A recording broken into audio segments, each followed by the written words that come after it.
London TV. Alors, qu'est-ce que vous pouvez dire à Shine, qui est votre petit frère, en même temps chanteur? Ah, je l'encourage et je lui dis de ne plus collaborer à n'importe comment. Il faut toujours être prudent dans la vie musicale, parce que la musique, là, c'est caprice aussi. Hein. Voilà. Il ne faut pas placer toutes les confiances pour que, parce que. Ah ouais, placer confiance dans le grand frère Naé, il y a patron, parce que c'est son patron aussi. Voilà. Hein. L'ami de JB, c'est son patron aussi. Voilà. Donc, avec beaucoup de respect, c'est pas les gars d'émission, c'est là qui a tchaké dans respect Naé. Voilà. C'est ça que j'ai aimé, parce que ce n'est pas son ami. Voilà. London TV. Azan de Renaud Bioza frère, aucune réaction dans ma campagne. Mais Oyoga était moi, on a eu pourquoi réaction naïe. Porte-parole naïe.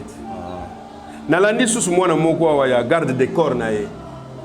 Pas une bâche dans le colo. Au talent, on est. Non, conseil va traiter. Non, non. Comme on est sur un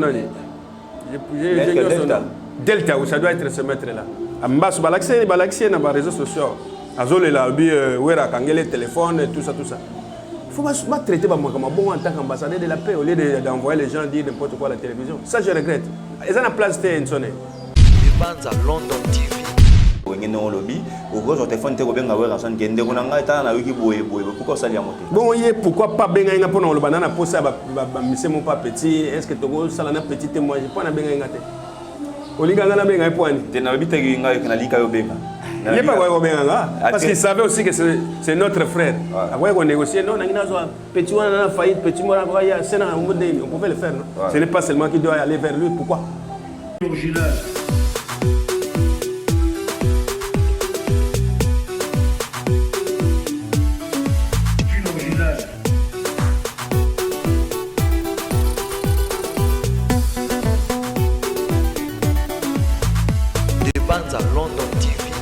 L'heure de la vérité a sonné, amis téléspectateurs et mesdames, mesdemoiselles et messieurs. Bienvenue dans votre chaîne d'Embanza London Télévision, dans votre émission de Tika Place la culture. C'est toujours la voix de votre homme de serviteur, M. Mago, l'apôtre de tous et les journalistes, autrement dit, Mobile Nzambe. Un grand merci, Nanzambo Apesibiso, santé à Ophélie.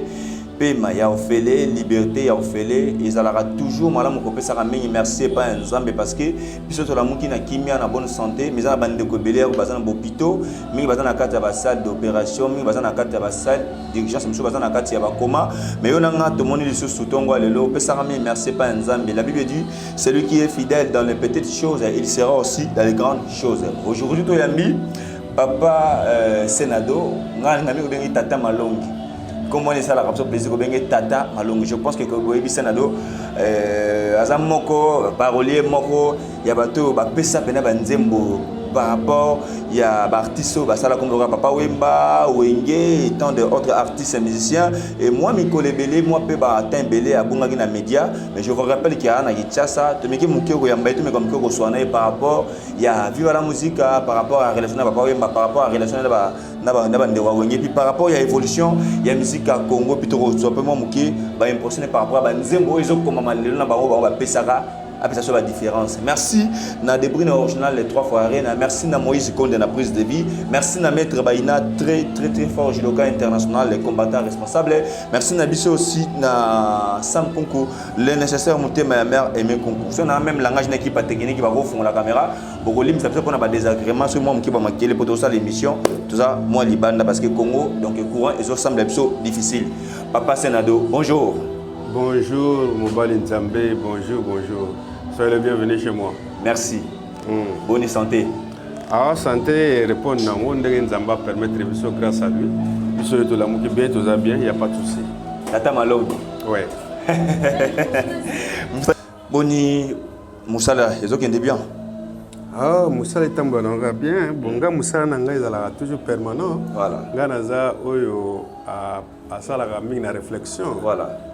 Tout tambula mingi na moi ba réflexion. Donc c'est chaque jour qu'on réfléchit à chaque chose qui se passe naturellement et tout. Donc tout ça sera jamais tout le monde a arme sur l'épaule. Tout ça toujours une arme même si quoi. Voilà. Je suis en train de constater qu'il y a beaucoup de choses qui ne vont pas bien, c'est-à-dire sur le qui bien au tapage nocturne, tapage Il y a biso ezali. Ok. C'est-à-dire partout il y a des choses qui ne vont pas, il y a des choses aussi qui marchent. Voilà. Donc on réfléchit sur ça. Très bien.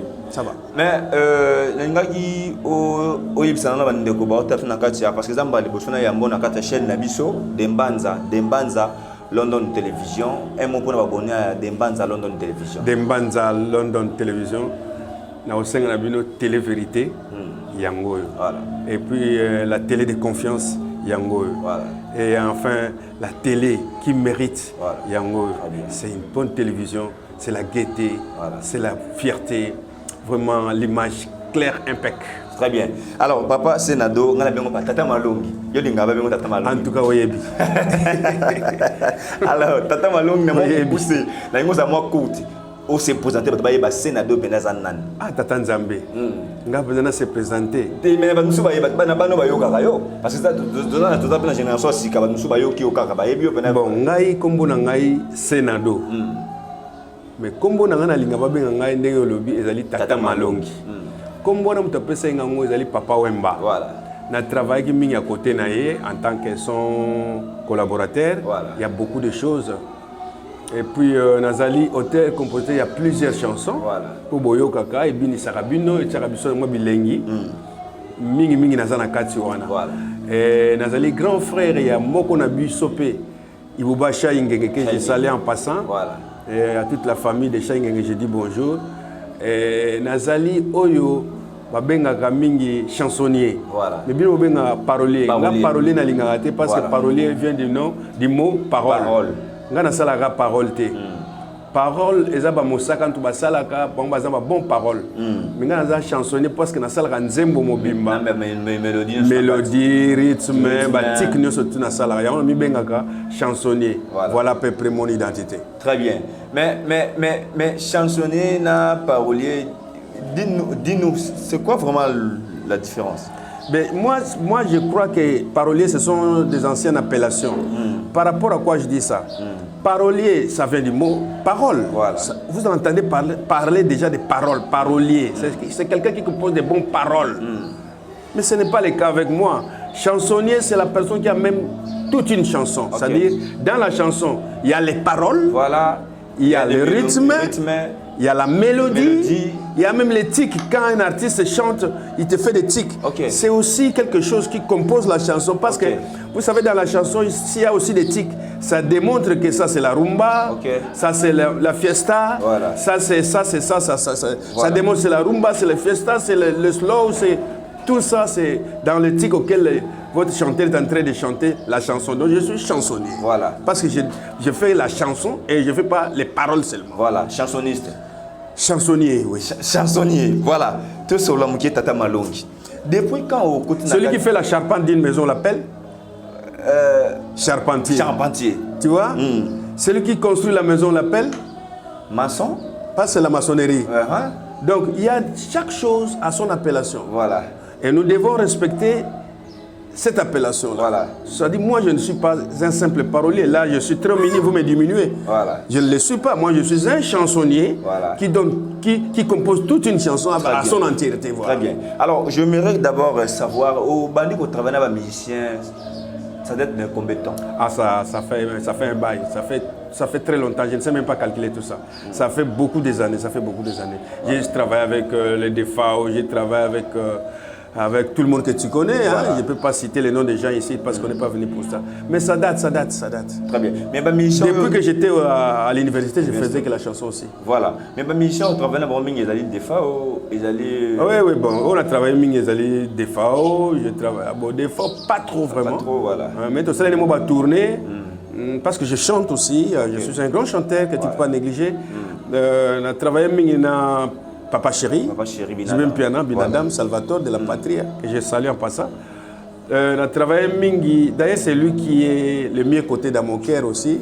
Parmi les gens qui ont travaillé, que j'ai travaillé avec eux, il y a Binadam, que vraiment j'ai reconnu dans plusieurs choses. Que je dis bravo à ce qu'il a fait de moi. Et il y a Papa Wemba aussi. Là, c'est l'université. Avec Papa Wemba, c'était les WAO, c'était l'université. Et puis, pour Nangaï, Papa Wemba, il aime rendre vie dans Nazali Lelo. C'est-à-dire, comment parent pour naïe. comme responsable au combien au monite. Voilà, na moni ndako. Moni bana bazali, batu nyonso fallait bazana ndako ya mutu bazali. Et puis je crois que c'est grâce à lui nazo responsabilité voilà. Très bien. Grâce à lui aussi, bana ngai bazu ba diplôme miné parce que si j'ai des licenciés, j'ai des docteurs, j'ai des gradués même. Il y en a aussi qui sont encore dans des universités. Voilà. Bon pour moi c'est pas l'argent, mais c'est ça qui compte. Très bien. L'éducation de mes enfants, c'est Papa Wemba. Allez, paix à son nom encore, Papa Wemba. Et comment donc à saluer les bonnes amis de Congo de continuer. Voyez que bientôt c'est le 24 avril. Nous allons festoyer cette date-là. Très bien. Cette date-là qui a beaucoup d'effets, c'est-à-dire c'est une date. Vous allez voir que Mobutu avait dit à l'époque, comprenez mon émotion, c'était voilà. Le 24 avril. Hein, vous vous souvenez, non? C'était le 24 avril. Le 24 avril, c'est une date aussi que on a déclaré comme date musique, comme la culture africaine doit festoyer. À partir de la mort de Papa Wemba, de la culture africaine va festoyer la culture africaine le 24 avril.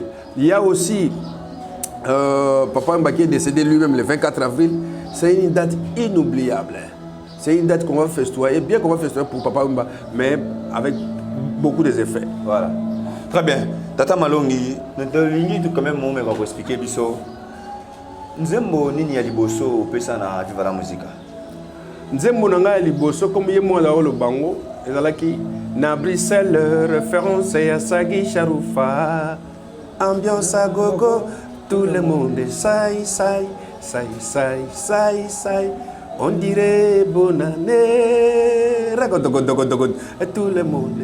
C'est ça ma première chanson avec Papa Wemba. Très bien.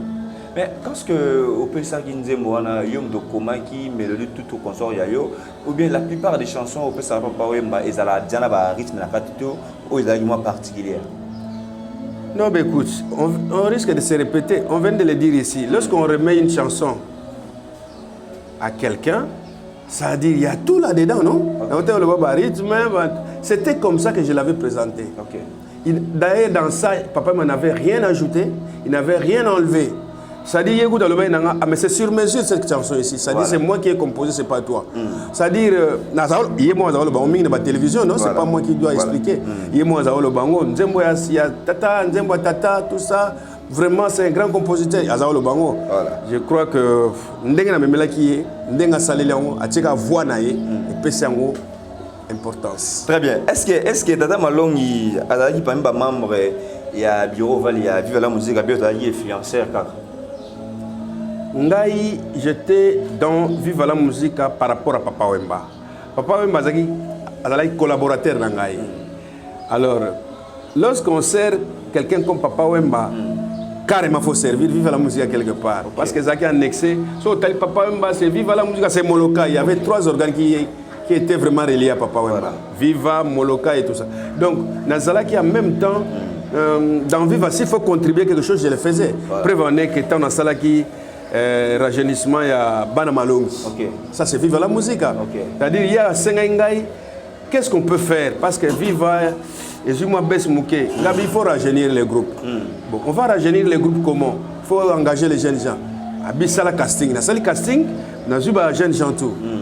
Autres gens qui ont échappé, les noirs, savané et consorts, on est surtout.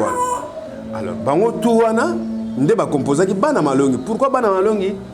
C'est parce que tant que tu as tout le monde, tu peux faire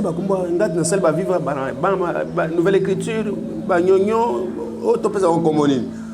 Tu peux faire tout droit papa na Rome. Vous êtes catholique. Pointe totale les on a anglais que yosa mupesi malongi. Vous pesa bana na yo malongi, bakoko na yo malongi. Abi non, je te le réciproque. C'est toi qui es devenu maintenant tata malongi et j'accepte ce nom là. Voilà. Ah, voilà, c'est comme Ebana Malongi. Très bien. Et la nouvelle écriture, on peut citer 3 mélodies. Mélodie comment? La nouvelle écriture, pour contribuer à bon, la nouvelle écriture a contribué à qui pensait quand on a Nzembo ya ça il appelle ça Papa Wemba. Autant que ça, la nouvelle écriture, on a Viva la Musique. J'ai travaillé avec Binadam Salvatore. Voilà. Bon, comme Nazalaki, na moi influence est belé. Et on va y aller il a travaillé pour Papa Wemba, na battu à Papa Wemba. À la personne de VJS. que je salue en passant. Na pesi mbodi mtambe mangai na milieu ya Papa Wemba. Pour l'accent de Papa Wemba, non, garçon pas travailler bien, mais gana oyoka e. Après c'est un devoir au sala nzembo moko pour abendo basala banzembo, la pompo basali ba jansi na kati album na bango wana. Alors il y a le bail non, ngana zana nzembo te. Est-ce que vraiment banzembo va pétier ça peut bien. Il faut qu'on sala lo moko, on m'a dit que toi tu fais des trucs. Yango na sala ki et puis après c'est un peu moins large mon collant moi mboko penza consistant na esengo na ngabe esengo na manifestant ndeni eza esengo eza plaisir eza ni na binazo toujours na catholique voilà na catholique balobaka na tondi na sai bon comme c'est plusieurs na bina tondi na sai c'est ça qui a fait que na yembaki sai c'est ça. Très bien. Alors il y a na moment moko ba combien ko traiter na ba combien belé songi on va dire ko empêcher ba pour s'appeler na Papa Wemba te ba makambe belé c'était quoi là ibanani mais oye biso va na mokonzi banda ko incriminer na makambe belé lui-même le disait ko kansakatere ndenge va na ba to komona yo saint OK ba no critiquer yo ba no mabe faut supporter yo ko lingate o exposer mokonzi na yo par exemple na mabe mo bozo yela ye olinga mokonzi na sala quand même na paix na kimia bon bo baza mona peut-être moi ndenge wana ya ko empêcher bon peut-être bango bazaki dessus na ba comportement mususu voilà mais ngai auprès de Papa Wemba je ne faisais pas seulement que ça je faisais beaucoup de choses j'étais en même temps son compositeur j'étais en même temps son secrétaire particulier voilà. J'ai joué beaucoup de rôles nazali ko signer ba contrat mingi and mon asoki azate peut-être ngam na signer ma contrat même si azali oka keno sala eloko bo keno signer eloko bo ou bien ba jingle bo benga publicité kende sala zo ba donner au sala publicité société brassicole bo sala société téléphonique bo tant na ko sala ou ta poto ko ya ou ta soko wa ya c'est sur mesure c'est comme il ta sala on denga za oloba très bien alors il me considérait beaucoup moi place au vendeur alors vendre à journée mo OK ah wa place au vendeur OK Papa Wemba va wana journée mobimba trovana na wa to mettre ma solo nyoso jusqu'à ce qu'elle lemba bon tata na kei à cause de mutuka na OK très bien mais au côté vivala to yé pemela Papa Wemba batuni yokutaka na vivala okaba doyen na kutaki lambio perd son âme oh là là na ko fait pauvre lambio c'est lui qui était vraiment à côté de Papa Wemba ba monsieur na kutaki ba monsieur le gola ba pompon miak voilà. Non pompon na kuta qui est déjà pied dedans pied dehors voilà number 1 na kuta qui est pied dedans pied pour ba uta de ko longo à partir ya Éthiopie à Addis Abeba OK na kuta qui mingi ba Pacheco voilà na kuta ba Pacheco na kuta qui moi monsieur bel na kuta qui ba to kuta bango wana ba Cherimo Gratania voilà ba Dadi Bola voilà wana ba tuna kuta bango wana très bien alors Tata Malongi est-ce que aujourd'hui tant au fan Apocalypse Apocadero voilà pauvre Al Pacino persona voilà nakute moi ba mise belé déjà nakutaki mais en dehors ya bendo na pompo miake nakutaki bango penzate bazaki déjà parti déjà très bien dans on semble quand même difficulté que vous avez na Papa Wemba au PC banzembo le chansonnier en même temps vous collaborer na batmususu. Bon, oui, parce que nga nazaki kaka na été, mais nazaki fidèle na ye. Mais s'il faut aller ailleurs, nazaki nga na travaille peine ba religieux, t'en fais pas. OK. Na travaille na ba religieux, neti siko nazaki religieux moko azana États-Unis, azana Canada pardon. Azolinga na tinele banzema partir à Canada. Donc nazaki touché un peu partout, sauf que nazaki fidèle na Papa Wemba. Soka asenga musala na sala. En tout cas, il faut na servir avant d'aborder autre sujet. Nous travaillons monsieur Belé en dehors nae. Voilà. La yoka lisolo moko Papa Wemba fanda nanda kuyaye, je pense que na ma campagne sur la mémoire bien, ataka na balcon.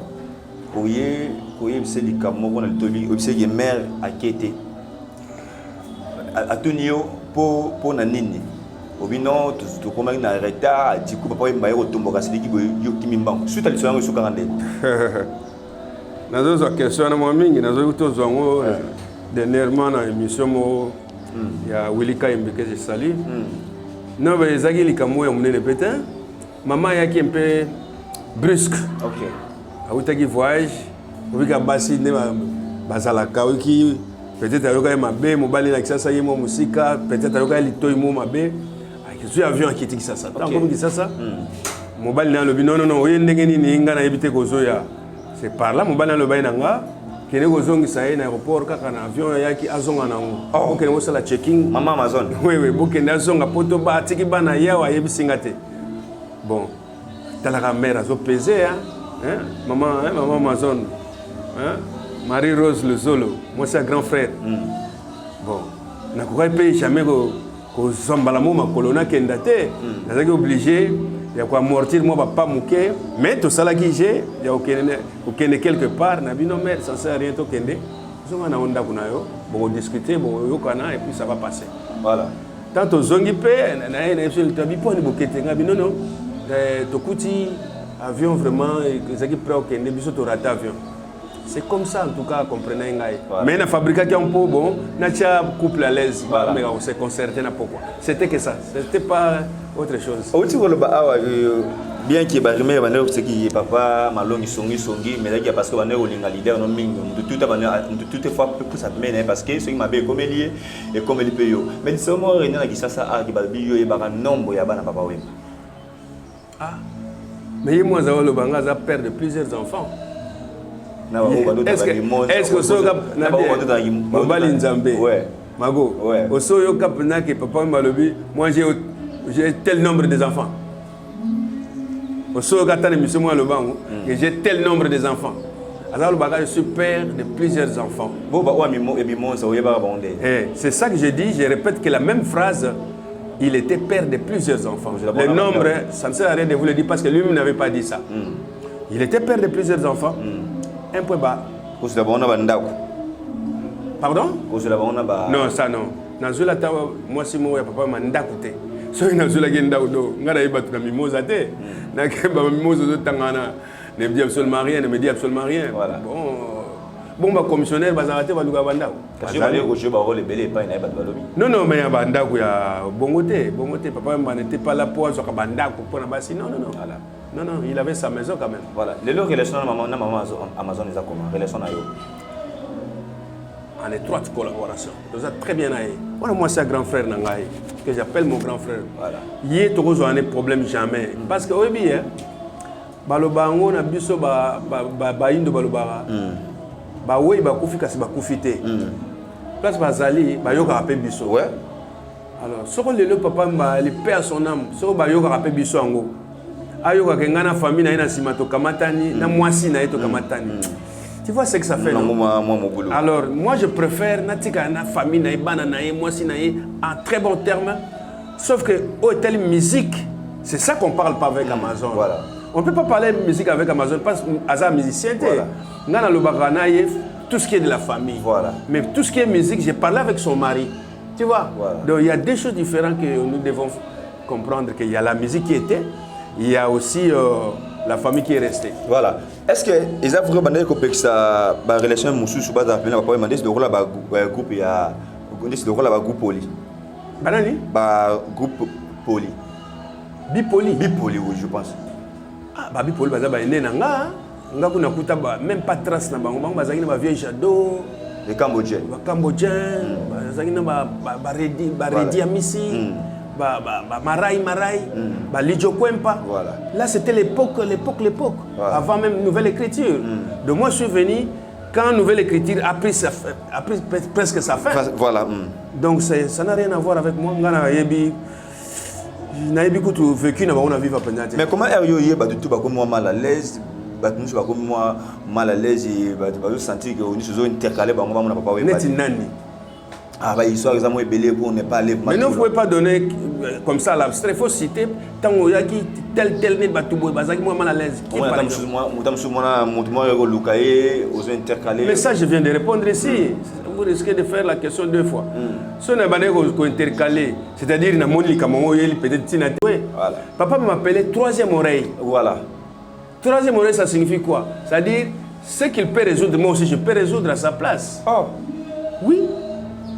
Il y a des choses que lui, peut-être, avant de résoudre, on a place. Ce qui est le loyer, oh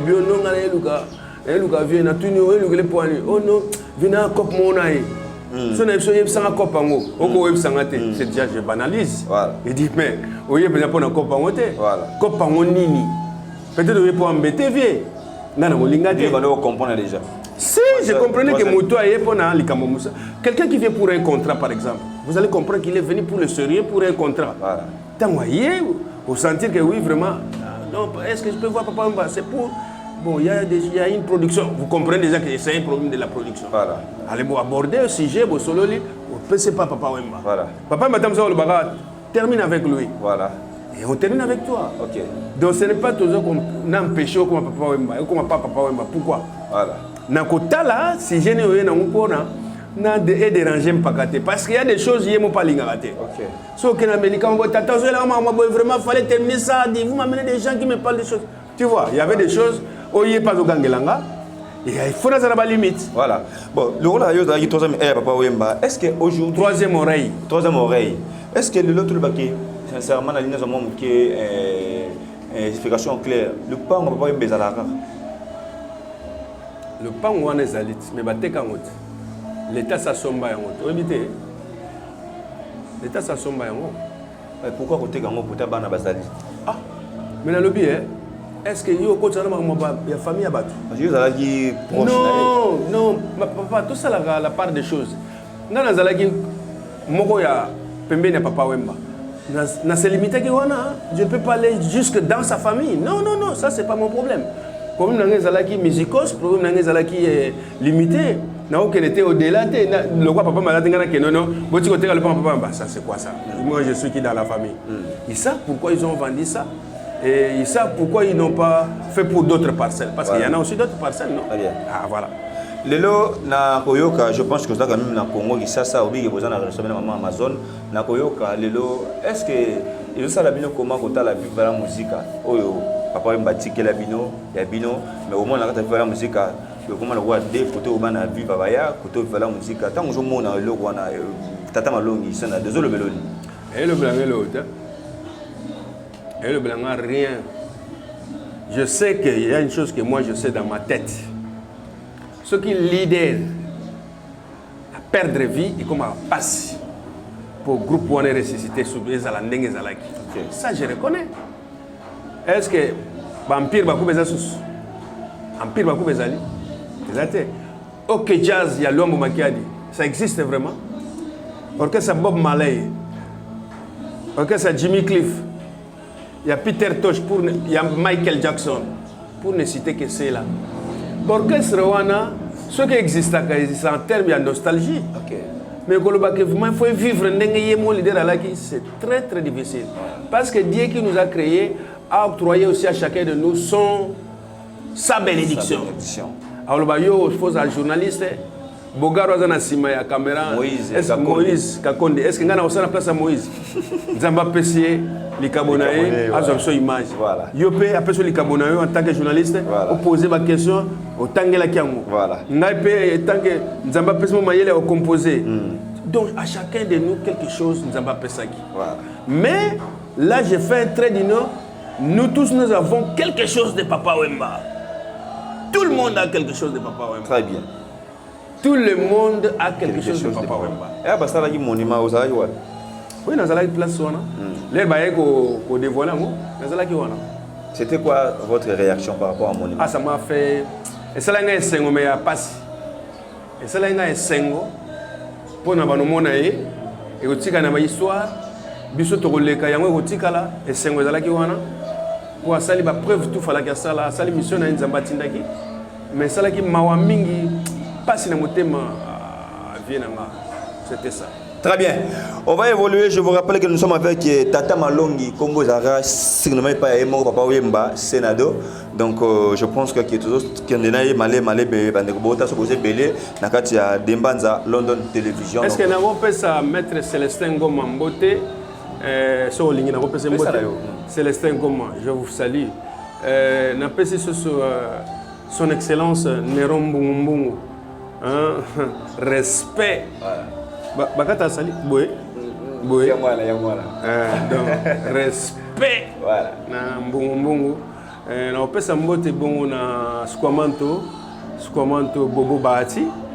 na kopesa bote lisusu na bana poto ba ebingai ba Olivier Mobilanzila ba vieux na ngai El Chanto Malembe Chant na kopesa mbote na bango nyonso na kopesa mbote na bana tu ya foire otovana ba mwa mingi lokola ba Joe na pesa mbote mingi na tonton Kwimi au golf na bien très particulier na nga donc petit na nga mutema voilà c'est mbote belé très bien voilà alors on va évoluer. Merci à Madame Elena Massiala, moi Sibio, moi Sinzamba en matière première. Donc Elena Massiala, on te salue. Et merci aussi à celui qu'on appelle les grands paradis Bwanga, Papa Njenovic. Alors, toi qui es malé Menasuka, Tata Malongi. Oui. Tu veux dire que tu as l'histoire de Wenge parce que contribuer à plus moins Ming na Wenge. Pourquoi on va dire que les démarreurs, bien démarreurs à Wenge? Non, ça, je ne veux pas qu'on reprend ces histoires-là. Parce que j'avais. Nous s'est défoulé. On s'est défoulé, nous avons belé les kaki entre Werason, notre petit frère, et ça l'a moi passe et touché un mingi. Petit frère. Ouais, il bouba Shangenge. Le Cambodge, tu les gars. Ouais. Et ça l'a moi passe. Botelier dans la danseuse. Bon, il y a un baki, il s'est défoulé.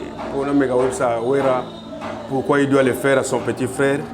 Moi, je croyais peut-être qu'il était venu pour épauler, pour remonter ma pente à petit naïe. Mais par contre, il était venu pour détruire les musiciens naïe. Il a dansé, bon soliste, bon chanteur.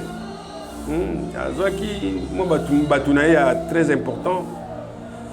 Ah bon, moi, regret Zalakiwana. Bon, j'ai dit démarrer par rapport à ce que j'avais commencé avec lui. Quand Wenge, maison mère, avait commencé avec Ata Basali Mobulu, et ça n'a pas coûté, mais Yango, on a fait ça qui waouh, au départ, il y a tout, avant même l'album, j'ai oublié. Donc voilà à peu près quoi. Il y a un démarreur, mais vous devez reconnaître que nous avons démarré et puis je lui ai étalé beaucoup de choses que je ne vais pas revenir à ça. On a déjà mis clos avec ce dossier-là, c'est fini. Nasina Lobaki Sili et le repère moi passe mingi. Werason c'est un frère. C'est un frère du même coin, Toza Bampangi. Pourquoi ça la petite n'a demandé ça un souci. Et puis on peut ça un conseil moko. Musique alelo eza ko fingate. Na regretter moi na moi za pembe na est venu m'insulter à la télévision, talanga pena papa boy. Oui, nous finga à la télévision. Mon amour a pembe na oui, bah jeune gens va pembe na mo finga batu. Je nakanga pena kombo na pena. Mon amour mobile. Ya mobile. Là tu parles des Sankara d'écoute. Je crois que c'est celui-là. Je crois que c'est ce petit-là. Akanga mesh boy. Bah alors je pense. Bon, c'est celui-là. Avec la télévision, soit disant il répond, mais il a parlé de n'importe quoi. Aïe bien à bien té. Soit il bien bien, il connaît le macambo en athée. Et puis à un moment il n'a pas répondre moi la mouquette. C'est un enfant, je ne peux pas répondre. J'ai des intellos ici qui ne vont pas supporter que n'a pas comment répondre mon tondenge wana. Alors attends. Je vais dire seulement à son chef de faire très attention parce que la musique, on parle que musique, on ne parle pas autre chose. Les injures dans la musique, ils ont plasté. Musique, il y en a plasté, il y a aussi injure. Musique, ça éduque. Musique, ils ont fait ça tout. Mais pour te retirer injure, si tu vas nous faire un moutino, ça a un défaut. Est-ce que ceux qui ponnent en aise à ma baie, ils ont un défaut? Non, ils ont un défaut. Bon, tu as boucané le bogoto le colo. Ils n'ont pas de défaut. Mais on a peut-être on peut toujours voir comment on va régler peut-être il y a des pour les défauts non pour les défauts ils ont confié à mon sali. En fait tu as été choqué. Non mais oui ils pouvaient pas nous ingérer comme ça et puis il faut aller ça banana et là on appelle ça un conseil Azali Wera Azali Mutumoko entouré de beaucoup de titres qu'il pack aux Azali pour la paix on appelle ça qui est nini ambassadeur ambassadeur de la paix sokoni as ambassadeur tu vois as ambassadeur il faut cultiver paix on a bien azali formateur il se dit formateur je ne sais pas si c'est de quoi il faut quand même former tout dans les bons sens. Il ne veut pas former les gens pour les injures. Non, cette musique. Est-ce que Gim Savo Salamo? Est-ce que c'est encore le Gim? Attends. Mais lorsqu'on dit porte. Mais c'est. Alors bien, ça porte-parole, mais lorsqu'on dit porte-parole, il apporte les paroles de qui? De son chef. Ok. Mais lorsqu'on dit porte-parole, il y a un gouvernement. À puiser dans le conseil des ministres, il y a un porte-parole dans le public. C'est ça. Porte-parole signifie Moutou Azuma, le chef, à publier. C'est-à-dire ce qu'il a dit là ne représente que son chef. Or, il y a des choses Azali dans la famille chrétienne. Ouais. Moi, si je Bazanda ou maman Pata que j'ai sali, femme très respectueuse, Aza pasteur. Frère Patrice, Aza pasteur. Yemoko Aza croyant. À l'Obango. Mais pourquoi milieu pastoral comme ça là, et ça ne lui gêne pas? Il faut bannir, ça c'est la bassesse. Il faut bannir tout ça. Ça n'a pas de place dans la musique. On doit parler rien que la musique. Donc, ce que tu fais, tu vois, c'est dans ce sens-là. Il faut mettre chaque chose à sa place. Si on parle musique. Ce qu'on a dit, album, Kakato, Yoji, bon, ça c'est toi qui l'as dit, Moroté. Bon, je ne suis pas karatéka, je ne suis pas judoka non plus. Hein. Je dis ce que je crois. C'est ma stratégie. Il ne faut pas ça promotion Makambouana. Au lieu de Makamboussou, qu'on touche pas tout dans le sens moko, ils ont un sens petit. Est-ce que c'est ça la musique?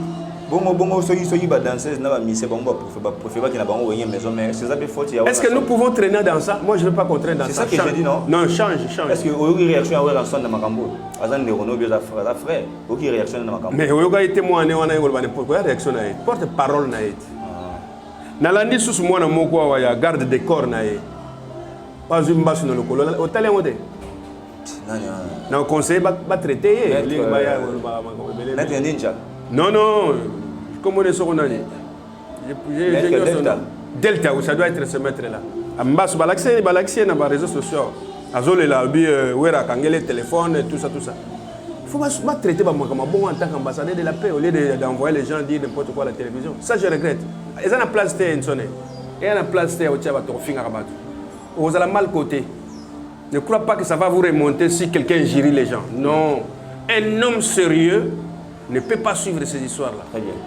Alors, qu'est-ce que vous pouvez dire à Chaïni, qui est votre petit frère, en même temps chanteur? Je l'encourage et je lui dis de ne plus collaborer à n'importe comment. Il faut toujours être prudent dans la vie musicale parce que la musique là c'est caprice aussi. Hein. Voilà. Il ne faut pas placer toutes les confiances pour que parce que. Ah ouais, placer confiance dans grand frère Naé, le patron parce que c'est son patron aussi. Hein. L'ami de JB, c'est son patron aussi. Voilà. Donc avec beaucoup de respect, dans ce émission qui a tchaké dans respect Naé. Voilà. C'est ça que j'ai aimé parce que ce n'est pas son ami. Voilà. C'est son patron, c'est son grand frère. Voilà. Et ça doit rester comme ça. Même Nganaye, tu as bien imité. Rien ne va changer ça. Sauf que s'il y a, même Nandako, s'il y a des choses à critiquer, on critique, non? Même Bassan Nandako et tout à l'heure. Voilà. Ceux qui m'ont dit Nandako, à Salimou Mouboulou, on va dire, on bénéficie, non? On zélaté, il faut que non, au Salimabé, c'est comme ça que ça se passe. Bon, quand on m'a demandé Salami bien, qu'ils ont Makambo Yachayi, quand même, aux aguilles, moi, mes côtés de filles, à dire, il y a une chose Sankara. Est-ce que moi, en tant que frère, il y a un son qui peut démarrer à un lobby ou quoi je téléphone te robin à un son qui est déroulé à un wiki boy pourquoi ça y a monté bon pourquoi pas bien un pour le banana pour ça monsieur mon pas petit est-ce que tu veux ça la petit témoin je pas na bien ngate olinga ngana bien un point tu n'as pas été na lika yo benga il n'est pas bien là parce qu'il savait aussi que c'est notre frère après on négocier non ngina zo petit on a failli petit moi on pouvait le faire non ce n'est pas seulement qu'il doit aller vers lui pourquoi. Ah, donc en fait, tu étais vraiment choqué, si on a compris bien. Voilà, tout ce qui est malé la sous-émission, donc ça sert à rien. Donc, il y a comment on a analyse, mon choix, la vérité et comment réagir. Les mal de nous, c'est ça. Les mal de nous, il y a un souci. Nous sommes prendre moi souci et comment réagir. Mais si vous avez un film à bateau, vous commencez à la vérité. Donc, oh là là. Et puis, il y a des choses composées. Naza commissionnaire ya Banzembo. Mais ça c'est très malade. Kena Tchango Tuna qui est sénateur. Nganaza aussi que c'est Banzunga maman son oyemba. Ba concert ça plein. C'est parce que j'ai cessé avec la scène. Dans les scène, comment on travaille dans le studio. Mais quand j'étais sur scène, dans le quartier, parce que millions de gens te souffraient, tu n'avais pas de tambon à propulser. Tu as moyen, j'ai aussi un studio, mais ça, il fallait que ça, avant d'aller banana, comme un million, j'ai travaillé. Hein? Tu vois, j'ai travaillé, j'ai composé, j'ai fait des choses. Alors, c'est ce qui m'a permis à franchir les étapes. Très bien. Tu vois, mais il ne faut pas donner l'occasion aux enfants de nous injurier, de me dire des choses qui ne peuvent pas me dire. C'est insupportable. Au moment où il y a tout le monde Très bien. Et tout le monde a le bien. Il y a un petit mot, il y a une maison mère, il y a un BCBG. Il y a un petit camarade. Mosaka? Non. Camarade, Blaise Élément. Blaise Élément dans BCBG, lui dans Maison Mère. Ils sont venus comme ça. Dans un moment, il y a Zénith. Là, j'étais déjà avec tout le monde. J'étais déjà avec les Didier Massela. J'étais déjà avec les Alain Makaba. J'étais déjà avec Wenge tout terrain 4x4. T'en fais pas. Hein? Tu vois? Alors, yo, comme il y a le composé ma phrase Moroneti Bandi Mayo que on le bien. Non. La musique, c'est la musique, papa. Hein? Les injures, ce sont des choses, même dans Bonzambe, Balingi en côté. Il faut éviter les péchés. Il faut éviter les péchés. Voilà. Ma camille est beaucoup par rapport à ma masumu. Très bien. Hein? Très bien, Sénado. Même il faut éviter les péchés. Très bien. Au moins, ma vérité, en vérité, comme dans le Kuta. Ma camino peut pas nous quitter. Très bien. Merci beaucoup pour Nathalie, Sénado, tout le monde comme on a sous émission. Mais alors, j'aimerais d'abord savoir, qui rien dans les solos. La chanson Nikide. À la fin de quoi? Non, on doit sauter les étapes de. Non, permettez-moi de. Non, Mago, pardon. Mago, Bino, ma journaliste, bon, on va amplifier ma camoussous. Non, on va amplifier la question. Non. Vous ne devez pas alimenter des choses qui doivent énerver aussi les autres. Peut-être qu'on va énerver la maison mère. Soit énervé, je t'avais dit déjà que ce sont des choses qui se sont passées entre nous, dans la famille, bien que Zaki est allé dans les réseaux sociaux. Bon, si tu l'es qui est tapé, tu comme Makamoussous, on va traîner. Non, on en a tant parlé. On ne va pas traîner sur ça, on va pas. Nzembo. On va Nzembo na sala na ba brassicolo bien. Mais dis, ça, ce sont des clauses. Ça, ce sont des clauses. Mais pourquoi vous réclamez après? Souvent, la plupart. On a réclamé. Souvent, on a réclamé parce que vous êtes avec moi. On a réclamé. Nulle part, j'ai réclamé. Nulle part, Sénat doit réclamer l'argent ou quoi que ce soit chez qui. Mais Niki de Badin, dans le bien, nulle part j'ai réclamé l'argent. Pourquoi tu insistes sur Niki de? Non, mais pourquoi tu insistes? J'ai déjà permettez de avancer la question. La ligne technique nous a choqué. Ils allaient les gens nous permettre. Je n'ai pas Niki de. Vous savez, nous sommes dans la vérité comme alors l'injure. Mais aux a la vérité. Tout le monde qui t'a écouté la vérité. Parce qu'à un moment donné, qui a dit que nous allons payer là, nous avons fait des choses qui je crois que la réponse dans les alliés, il faut que nous allions payer là. Il n'y a pas ça dans la télévision. Le gars m'a beaucoup dans la lempe là. Azate mon chose azate. Ben na téléphone bo so là. Quoi ça le bas de ça sert à rien. Tata Malongi. Tata Malongi de aussi émission. Vous savez pas makambo ko banga makambo. Mais makambo faut banga. Non mais non, écoute, dans la vie il faut banga makambo. Makambo peut ma banga yo. Bon so dans la raison au banga. Mais so dans raison non, ça raison au banga mo tout. C'est là où je suis. Mais dans Rolingate n'a débordé pour le comment so ko kilelo.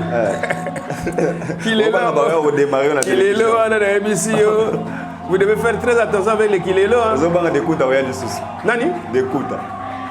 C'est quoi? Nini? Sankara. Tala. Je ne suis pas à ce niveau-là. Je suis un petit mot comme vous n'avez un mercenaire à réclamer. Je suis un petit mot Ramadan. Ce que je Ramadan, même pas moi. Non, pour préserver la valeur et l'artiste, il faut Ramadan. Je crois que c'est la deuxième mission.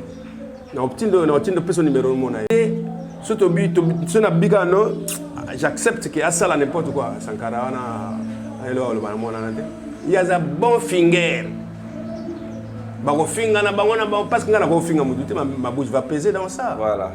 lokola ntsone atindaka ye afingaka bato nga pena tia nga afingaka ntsone Vous avez affirmé qu'il bâtit derrière. oui mais c'est un porte-parole non vous ne comprenez pas le mot porte-parole Ok. il apporte les paroles de son chef Ok. à la place publique Ok.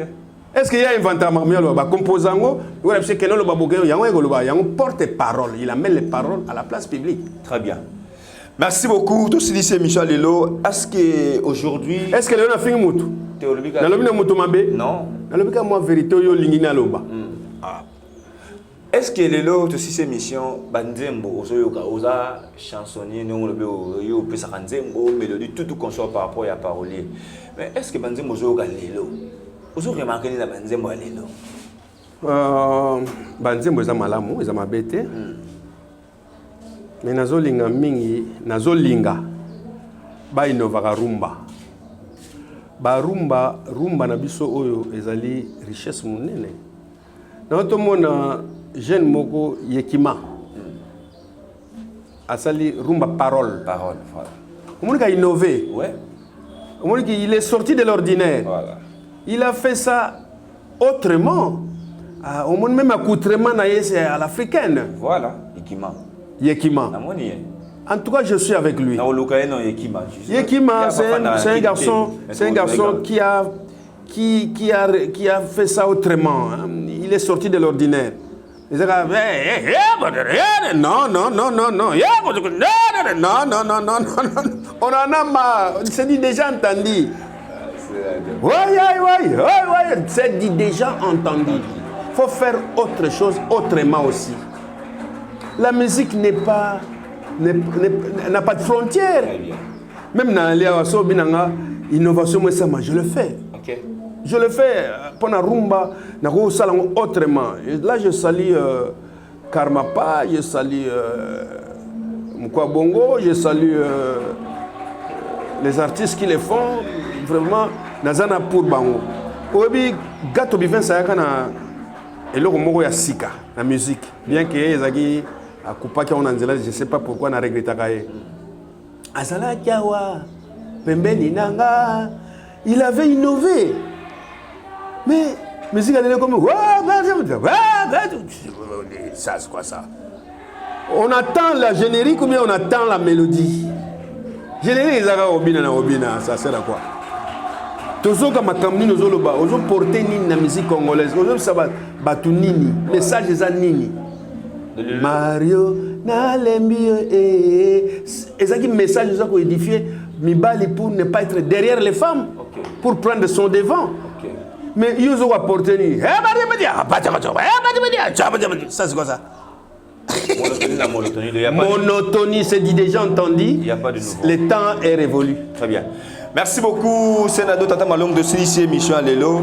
Merci Nabandego Batali Bissonakata Dembanza London Télévision. Là, c'était Tata Malongi. Donc, comme vous avez dit, ce n'est même pas mon papa Wemba. Donc, le 24 à Foula. Donc, je pense que tu fais encore. Napesa petit nangai nono nyati mbote. Napesa Alfred Kusala mbote. Napesa Dodasi Makiadi mbote.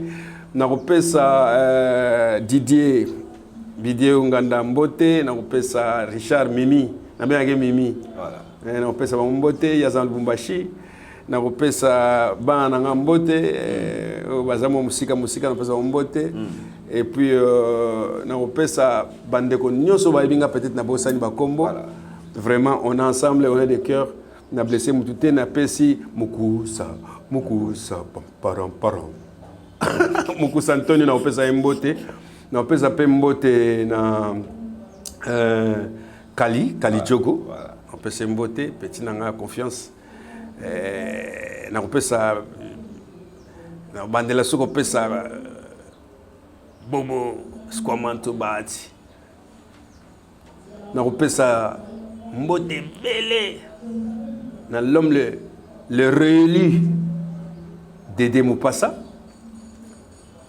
Na opesa mbote honorable Dédé Moupassa na opesa mbote place Azali. Et puis na opesa mbote na conseiller les conseillers na Brazzaville na opesa mbote na boy ko tanga kombo na sote bo kene kuna mbangu. Na opesa mbote mobali ya Mama Sofia. Na opesa mbote belé. Voilà. Merci beaucoup Sénado pour na tana. Benganga Tata Malongi. Tata Malongi, on est comme mon ami. Voilà. Na sepeli. Merci beaucoup. Allez, merci beaucoup l'équipe Mobimba de Banza London Télévision, Moïse Kakonde, Bob Kokissa, Yanki Yurapro. Merci Naya Pangi, Brice Pangi, Koulout Nanga Brice Pangi, bon retour à Kinshasa, Koulout et Brice Pangi. Merci pour Nabatoli, il y a Brice Pangi. Donc, Kolo idéologie, Moutabanda Masola, merci. Mais na web salut le mot pardon. Et aux Alananga, ma besoin n'a pas si mbotete. C'est un garçon qui a beaucoup travaillé pour Papa Wemba. Voilà. Théo Zambrota. Théo Zambrota. Théo Zambrota. $1. Bon, wana makamusu bo pesa kana me ngana o rencontre makambo belé na ye. OK. Na sala ba voyage belé pona ye, na tambol mo mingi pona ye. Voilà. Bon, il y a Zalé qui a Papa Wemba. OK. Bon, c'est pas biologique mais c'est son petit frère des mêmes coins quoi. Voilà. Respect. Théo Zambrota. Théo Zambrota. Merci beaucoup, merci aussi à Elena Massiala. Moi, c'est une matière première. Moi, c'est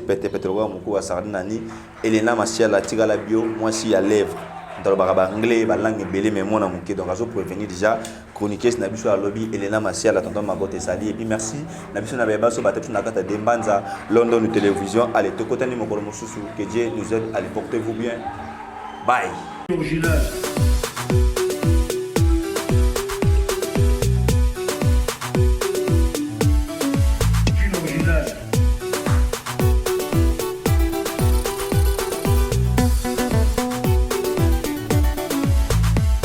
Banza